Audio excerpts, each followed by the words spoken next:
भी आपके हृदय में सत्ता उन्हीं की है। जिस दिन वो भगवान अंतर ध्यान हो जाते, प्यारे पुत्र, प्यारी पत्नी, प्यारे सुहृद मित्र आदि को आप चिता में जला देते हैं, तो था ना आपके हृदय में आदर, पर आप अनजाने से भी भगवान का ही आदर करते हो। अगर जान करके आदर कर लो तो तुम मुक्त हो जाओ इस दुख से, इस प्रपंच से। श्री भगवान कहते हैं कि मेरे अज अविनाशी स्वरूप को ये मूढ़ लोग नहीं जानते हैं।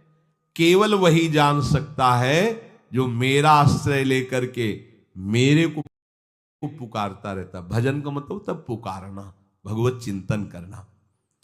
वेदाहम शमतीतानि वर्तमानानि चार्जुन भविष्याणि च भूतानि माम तु वेद न कश्चन। हे अर्जुन, जो प्राणी भूतकाल में हो चुके हैं तथा जो वर्तमान में है और जो भविष्य में है, उन सब प्राणियों को मैं जान रहा हूं।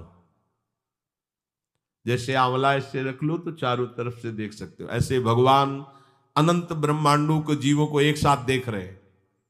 यही भगवान की भगवत्ता है, एक साथ देख रहे हैं। कोई भी जीव ऐसा नहीं है जिसको भगवान का दुलार नहीं मिल रहा हो। कहीं भी हो, अनंत ब्रह्मांड सबके लिए जो आवश्यक हो भेज रहे। कोई भूखा नहीं रह सकता। एक बार वीर शिवाजी समर्थ गुरु श्री रामदास स्वामी जी के पास गए और कहा कि स्वामी जी, अकाल पड़ा हुआ है तो हमने सारा का सारा खजाना खोल दिया और सबको पवाया। तो गुरु बड़े कृपा सिंधु थे, उन्होंने देखा कि इनके हृदय में एक गर्व का अंकुरण हो रहा है कि मैं भरण पोषण किया सबका अकाल में। तो उन्होंने कहा कि शिवू, यह थोड़ा उठाओ, आओ चलो हमारे साथ। एक बड़ा पत्थर का, इसे तोड़ो। महाराज जी तोड़ा, हटाया तो नीचे मिट्टी में दबा हुआ स्वस्थ मेढक एक ऐसा, बिल्कुल। बोले इसको किसने दिया? देखो ना कितना स्वस्थ है, पुष्ट है। इसको कौन आहार दे रहा है? इसको कौन प्राण पोषण कर रहा है? बोले भगवान। तो बोले तुम कैसे दाता बन गए? संपत्ति तो सब भगवान की है, भगवान ही सबका। ये अहम मत करो कि तुम पोषण करते हो, नहीं। छोटी सी वृत्ति को भी गुरुदेव बर्दाश्त नहीं करते। जो गुरु शरणागत होता है वो उनकी बात समझता है, अन्यथा वो अपनी मनमानी वृत्ति को ही आदर देता है, गुरु की आज्ञा वृत्ति को नहीं देता। छोटा सा भी अभिमान का कण अपने जनों में गुरुदेव को बर्दाश्त नहीं होगा, क्योंकि यही भगवत प्राप्ति में बाधा बन जाएगा। कितने जीव चराचर जगत में, देखो हमारे भगवान की भगवत्ता, सबको देख रहे हैं, सबको व्यवस्था दे रहे हैं, सब कुछ देख रहे हैं। 3 प्रकार की लीला हो रही, कहीं पालन लीला, कहीं सृजन लीला, कहीं विनाश लीला। उन्हीं के द्वारा हो रही, वही देख रहे हैं, वही कर रहे हैं।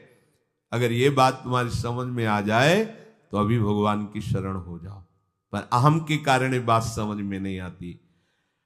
जो भूतकाल में हो चुके हैं, वर्तमान में हैं, जो भविष्य में होंगे, सबका प्रभु वर्तमान की तरह देख रहे हैं, दर्शन कर रहे हैं। परंतु मुझे मेरे भक्त के सिवा कोई नहीं जानता है।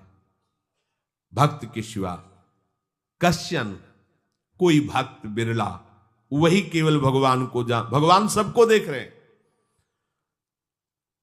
भगवान की दृष्टि सब पे है। अगर ये बात आपकी समझ में आ जाए तो अभी आनंद आने लगेगा। मैं भगवान की दृष्टि में हूं, बस आज हमें सत्संग से बात मिली कि मैं भगवान की दृष्टि में हूं, मुझे वो देख रहे हैं, बढ़िया बन गया। अब आप पाप कैसे करोगे? क्योंकि भगवान की दृष्टि में भगवान आपको देख रहे हैं। डरो, किसी गवाही की जरूरत नहीं, वो देख रहे हैं। तो आप भय क्यों कर रहे हो? आपको भगवान देख रहे हैं, आपको डरना नहीं। फिर आप कामना क्यों कर रहे हो? भगवान आपको देख रहे हैं, जो चाहिए उस समय से दे देंगे, आप निश्चिंत रहिए। अगर आप अहम करोगे तो दुख भोगोगे, आश्रित रहोगे तो सब अपने आप निर्वाह हो जाएगा। एक आदमी ट्रेन के डिब्बे में बैठे ऐसे ऐसे दौड़ रहा था। एक ने पूछा भाई क्यों दौड़ रहे? बोले अमुक स्टेशन जाना है। तू बैठ जा, गाड़ी चल रही है, ट्रेन चल रही, तू बैठ जा। ऐसी त्रिगुणात्मिका माया की ट्रेन चल रही, पूरे विश्व का विश्वंबर भरण पोषण कर रहे हैं, तू तो बैठ जा भगवद आश्रय लेकर के। तू काहे को दौड़ा घूम रहा है? लेकिन ये अहंकार के कारण भटकता रहता है।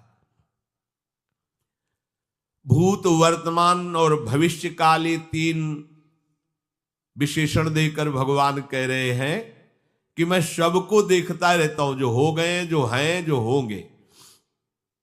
भूत के प्राणी, भविष्य के प्राणी अथवा वर्तमान के प्राणी सभी भगवान की दृष्टि में वर्तमान की तरह ही है। ये भूत, भविष्य, वर्तमान काल केवल हम लोगों की दृष्टि में भेद है, भगवान की दृष्टि में नहीं। हो चुका, होगा, हो रहा है।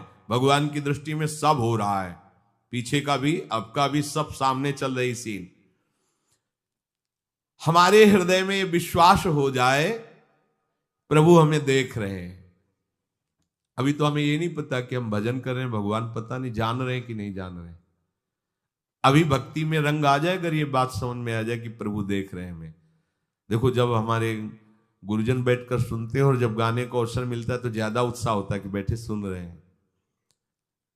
ऐसे ही अगर हम मान लें कि हमारे प्रभु सुन रहे हैं, हम जो भजन कर रहे हैं हमारे प्रभु देख रहे हैं, जो सेवा कर रहे हैं भगवान हमारे स्वीकार करें, प्रियालाल स्वीकार कर, अभी भक्ति का रंग आ जाए, ये बात हमारे हृदय में बैठ जाए कि मैं हर समय प्रभु की दृष्टि में हूं, हर समय मैं अपने आराध्य देव की दृष्टि में हूं, कितना आनंद आएगा। अंदर से सोचो जरा, हर समय वो हमें देख रहे हैं और वो कह रहे हैं मैं देख रहा हूं। पीछे जो तुम किए वो देख रहे हैं वर्तमान की तरह, अभी जो वो तुम देख रहे हो, देख रहे हैं, आगे जो करोगे वो भी देख रहे हैं। वो पहले से उनको सब पता है, तुम ऐसे ऐसे चलोगे, ऐसे ऐसे कार्य करोगे। भगवान की दृष्टि में सब कुछ वर्तमान ही रहता है। संपूर्ण प्राणी काल के अंतर्गत है और प्रभु श्री हरि कालातीत है। देश, काल, वस्तु, व्यक्ति, घटना, परिस्थिति ये बदलते रहते हैं, पर प्रभु श्री हरि वैसे के वैसे ही रहते हैं।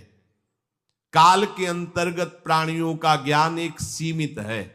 अब इस दीवार के पीछे कौन खड़ा है, क्या कर रहा है पता नहीं, पर भगवान की दृष्टि में नहीं। भगवान की दृष्टि में सुमेरु पर्वत पर क्या हो रहा है, जहां किसी की दृष्टि, वहां भी उनको, ब्रह्मलोक में ब्रह्मा क्या कर रहे हैं, बैठे बैठे सब। इसलिए कितने महान ईश्वर हैं। एक छोटी सी भी चींटी को दाना मिला कि नहीं, उनको चिंता है।